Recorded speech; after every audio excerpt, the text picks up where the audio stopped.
تبارك الذي نزل الفرقان على عبده ليكون للعالمين نذيرا. بسم الله الرحمن الرحيم.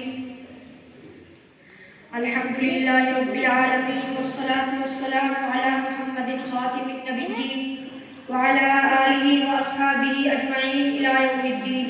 وقد قال الله تعالى: يا أيها الذين آمنوا عليكم أنفسكم لا يضركم من ضل إذا هديتم. اے ایمان والو، تم اپنی اصلاح کرو، تم کو کوئی نقصان نہیں پہنچا سکتا وہ لوگ جو بھٹکے ہیں جبکہ تم ہدایت یافتہ ہو.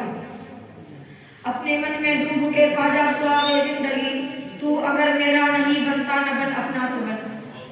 گرامی قدر صدر اجلاس کو معزز سامعین کرام، ابھی جس آیت کی تلاوت کی ہے یہ بڑی جامع و مدلل آیت ہے.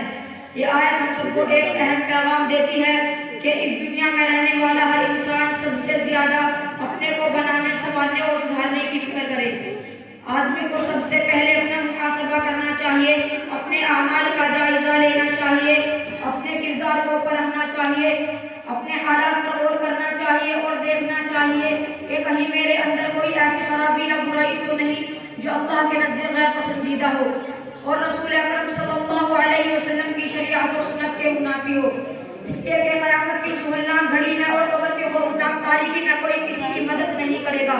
قیامت کے سخت دن میں تو ہر فرد کو نفسی نفسی کی پڑی ہوگی، یہاں تک کہ انبیاء و مرسلین بھی نفسی نفسی کہہ رہے ہوں گے. اور وہ ایسا شدید دن ہوگا جبکہ ماں باپ بیٹے سے اور بیٹا ماں باپ سے، بھائی بھائی سے، دوست دوست سے بھاگا پھرے گا.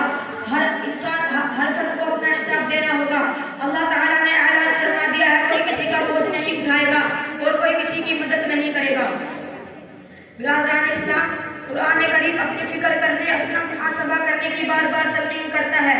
ارشاد خداوندی ہے: یا ایھا الذین آمنوا اتقوا اللہ ولتنظر نفس ما قدمت لغد واتقوا اللہ ان اللہ خبیر بما تعملون.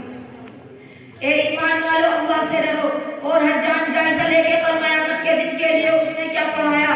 پھر کہہ رہے ہیں اللہ سے ڈرو، بے شک اللہ تعالیٰ جانتا ہے جو کچھ تم کرتے ہو. برادران ملت اسلامیہ، اللہ تعالیٰ نے دوسری جگہ ارشاد فرمایا ہے: لا یکلف اللہ نفسا الا وسعها لها ما کسبت وعلیہا ما اکتسبت. اللہ نے کسی جان کو اس کی طاقت سے زیادہ کا مکلف نہیں بنایا. اس نے جو اچھا عمل کیا اس کا ثواب اسی کو ملے گا اور برا عمل کیا سزا اسی کو ملے گی. بہرحال ہر آدمی کو پہلے اپنی فکر کرنی ہے، اپنے کو اسلامی تعلیمات اور قرآنی احکام سے ڈالنا ہے اور اس کے ساتھ ساتھ اپنے اعمال کا جائزہ لیتے رہنے کا حکم ہے. یہ تو ایک بدیہی اور واضح چیز ہے کہ جب انسان کاروبار کرتا ہے، تجارت کرتا ہے تو اپنی کمائی کا حساب کرتا ہے کہ کتنا نفع ہوا اور کتنا نقصان ہوا، اور نفع ہوا تو کس لیے اور نقصان ہوا تو کیوں ہوا. اور یہاں تو اپنی اپنی زندگی کے حسن و خوب کا معاملہ ہے. جنت و دوزخ میں ہمیشہ ہمیشہ کے لیے جانے کی بات ہے.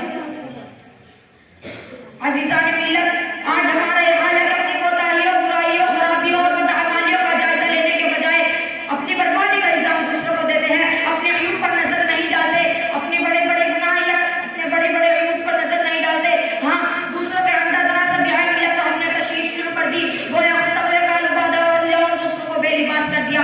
اپنے عیوب چھپائے، دوسرے کو عیوب نمایاں کیے اور یہ سمجھ لیا کہ امر بالمعروف اور نہی عن المنکر کر رہے ہیں، اصلاح معاشرہ کر رہے ہیں، سماج کو سدھار رہے ہیں.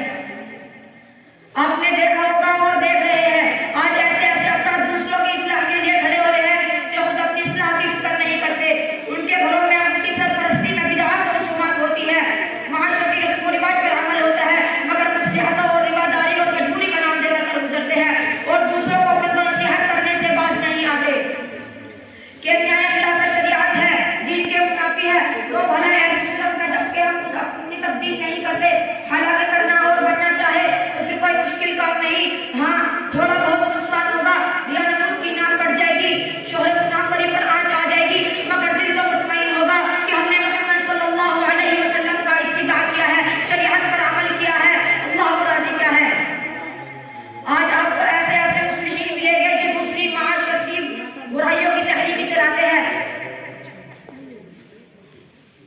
لیکن انہیں کے گھروں سے جہیز کے ٹرک نکلتے ہیں، تلک کی رسمیں انجام پاتی ہے، جشن شادی برپا ہوتا ہے.